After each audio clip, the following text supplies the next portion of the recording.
Эй, Арми! Хватит уже, я устал молчать и смотреть, как люди себя ведут. Дело не в ненависти или нападках, просто невозможно игнорировать двойные стандарты, которые всегда возникают, когда речь заходит о Тэхёне или Чингуке. Невероятно, как внезапно все стали моральными ориентирами, критикуя даже мелочи, и все это с непонятным мне лицемерием.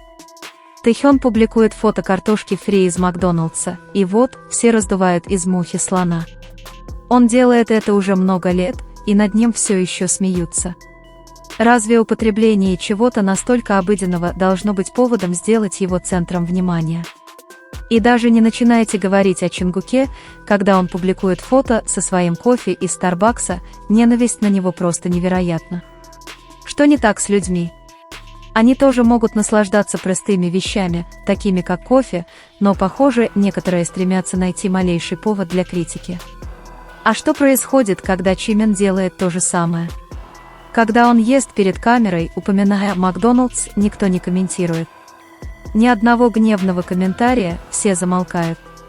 Никаких покровительственных речей, никаких хэштегов, никаких кампаний по разжиганию ненависти. Когда Тэхён или Чингук что-то делают, все готовы на них наброситься, но когда дело касается Чимена, кажется, что все забыто. Как будто им все равно, что он делает, потому что он их любимчик. Но если Тэхён делает то же самое, все продолжают его критиковать, выдумывать истории и все искажать. И при этом они продолжают говорить нам, тэкукерам, что мы наивны, раз думаем, что между ними есть что-то большее, что между ними есть отношения. Больше всего меня раздражает то, что когда дело касается Тэхёна или Чингука, кажется, что все не так. Стоит им не так дышать, как все кончено, все на них нападают. Но как часто вы видите то же самое, когда Чимен что-то делает? Внезапно они становятся святыми, им позволено делать все, что угодно, и нет никакой критики. Поведение то же самое, отношение то же самое, все зависит только от того, кто это делает. И это, честно говоря, заставило меня задуматься, дело не в том, чтобы быть фанатом одной или другой стороны, дело в последовательности. Дело не в том, чтобы слепо защищать кого угодно, дело в том, чтобы быть справедливым.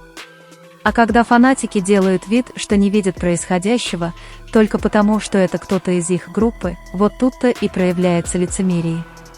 Все молчат, когда что-то не вписывается в их точку зрения, но они не колеблясь нападают на тех, кто им не нравится, даже если они делают то же самое. В конечном счете, все это показывает, что избирательный гнев раскрывает гораздо больше, чем мы думаем. Пока люди продолжают нападать на других за такие пустяки, это обнажает все, что они пытаются скрыть. Социальные сети полны неоправданной ненависти, все потому, что им не нравится, кто и что делает. Когда мы видим только одну сторону истории, легко бросать камни, но на самом деле происходит разоблачение двойных стандартов. Речь идет не о том, чтобы позволить айдолам жить своей жизнью, как говорят многие, это всего лишь пустая риторика, оправдывающая их действия. Легче нападать на тех, кто не в твоей группе, и забывать, что что-то не так, когда это делает твой любимый айдол. А теперь давайте немного поговорим о прямом эфире Чингука, когда мы увидели, как он играет в видеоигры. Она начала с немного опухшего, но очень милого лица, казалось, она спала чуть дольше обычного. Тихим голосом она спросила, хорошо ли мы ее слышим, затем, не теряя времени, начала читать название пирожных Канчо, смеясь над каждой неудачной попыткой. Она тут же остановилась, посмотрела на экран и, словно ничуть не удивившись, тихо сказала, что больше не может вспомнить название. Она тут же начала играть в хоррор, зная, что будет лажа. С самого начала ей было очень страшно, но она все равно нырнула, решив не проиграть. Каждый раз, когда появлялся монстр, ее реакция была одинаковой. Сэр, пожалуйста, подождите» или «Мадам, не двигайтесь», словно она вела переговоры с призраком или кем-то в этом роде. Забавно, что пока они гнались за ней, она не переставала умолять. «Пожалуйста, не убивайте меня». Почти умоляла она, но в то же время словно это была всего лишь игра. В какой-то момент она даже сказала одному из монстров: «Мадам, кажется, я оставила там батарейку, не могли бы вы принести ее мне?» Словно он вел обычный разговор, вежливо споря с существом из загробного мира. А когда за ним кто-то гналась, он отчаянно кричал, словно искренне моля о помощи. Но самое забавное, что погибнув около 100 раз, он наконец добрался до конца игры, и его лицо озарилось чистой гениальностью. «Я гений», — сказал он почти с недоверием, словно совершил невероятный подвиг. Решая головоломки, он не только продолжал умирать снова и снова, но и начал массировать персонажей, говоря что-то вроде «С вас 5000 вон». Шутливым и очень непринужденным тоном. Наконец он рассмеялся над собой и устало произнес, как страшно. Но кошачья мята делает кошек счастливыми, да. Поэтому она и называется кошачьей мятой. Он словно научно анализировал злодея игры, словно этот момент был скорее серьезным расследованием, чем типичным хоррором. Все это происходило, пока он заставлял нас чувствовать себя частью чего-то большего, нашей внутренней шутки. После этого он упомянул, что в последнее время много снимал и теперь просто хотел расслабиться, поэтому он играл просто для удовольствия. Некоторое время спустя он спросил нас, как прошел концерт Джина и хорошо ли мы едим, как будто ничего необычного не произошло. Как обычно, он задавал вопросы, которые заставляли вас чувствовать себя близким к нему, как будто он был другом всей жизни. Внезапно он начал включать документальный фильм об инопланетянах с английскими субтитрами, чтобы фанаты со всего мира могли его понять. Он смотрел его некоторое время, но быстро заскучал и перешел к нескольким очень смешным коротким сценкам. Затем он начал играть в PUBG, хотя было ясно, что он не очень хорош в этом. Он признал это вслух со свойственной ему скромностью и начал смеяться над собственными ошибками, пытаясь понять, как играть. Каждый раз, когда он терпел неудачу, он не только принимал это спокойно, но и делал это частью своего обаяния. Именно такие моменты делают Чонгука таким особенным. Каждая ошибка, каждый смех, каждый момент в его прямом эфире связывает нас с ним так искренне, что мы чувствуем, будто сами там и разделяем этот момент. Он, даже не прикладывая усилий, заставляет время пролетать незаметно, потому что в его действиях нет ничего принужденного. Он просто остается собой, не пытаясь никого впечатлить, просто наслаждается моментом вместе с нами.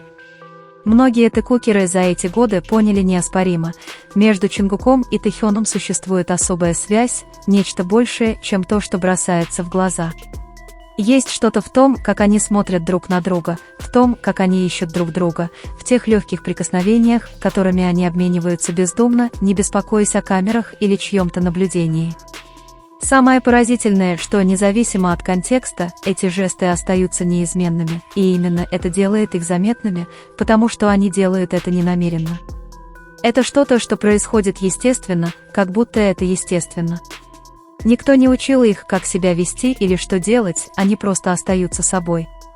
И хотя некоторые пытаются это отрицать, невозможно не заметить, насколько Чонгук ведет себя с Тэхёном по-разному, чем с кем-либо еще. Что действительно раздражает, так это то, как все вокруг становится проблемой, когда дело касается Тэхёна или Чонгука. Если они смотрели друг на друга определенным образом или прикасались друг к другу определенным образом, кто-то тут же что-то говорил. Все это было неправильно. Но стоило Чимину сделать то же самое, как это внезапно становилось чем-то совершенно иным, чем-то принятым, даже вызывающим восхищение. Как будто одно и то же действие имело разную значимость в зависимости от того, кто его совершил. Потому что в конечном счете дело не в том, чтобы судить друг друга по отдельности, дело в том, чтобы видеть все с более справедливой точки зрения. И хотя это может показаться мелочью, то, как Чонгук и Тэхён ведут себя друг с другом, нельзя игнорировать. Ничто не принуждает их к чему-либо, этот взгляд, это мимолетное прикосновение, то, как они ищут друг друга, даже не говоря ни слова. Как будто все вокруг них перестает иметь значение, когда они вместе, и это совсем не принуждение. Это реальность. Потому что люди могут говорить что угодно, но нельзя отрицать, что Чонгук ни с кем другим так не поступает, как и Тэхён ни с кем другим. По-настоящему странно то, как люди, даже внутри одного фандома, позволяют себе проводить различия. Те же жесты, те же взгляды, то же поведение, но все зависит от того, кто это делает. С Тэхёном или Чонгуком это неправильно, осуждается, критикуется. Но с Чимином кажется, что все считают его идеальным, это не требует объяснений. Действительно ли мы видим одно и то же? Или позволяем своим предпочтениям влиять на то, что мы считаем правильным или неправильным? Речь не о сравнении себя друг с другом, речь о осознании того, что все парни делают одно и то же, просто реагируют по-разному. Невозможно не заметить, как иногда кажется, что одним это сходит с рук, а другим нет. Но если задуматься, это кажется бессмысленным. Один и тот же поступок одного человека должен восприниматься одинаково. Потому что в глубине души быть фанатом Тэхёна или Чонгука не означает слепо защищать их, не глядя на вещи объективно.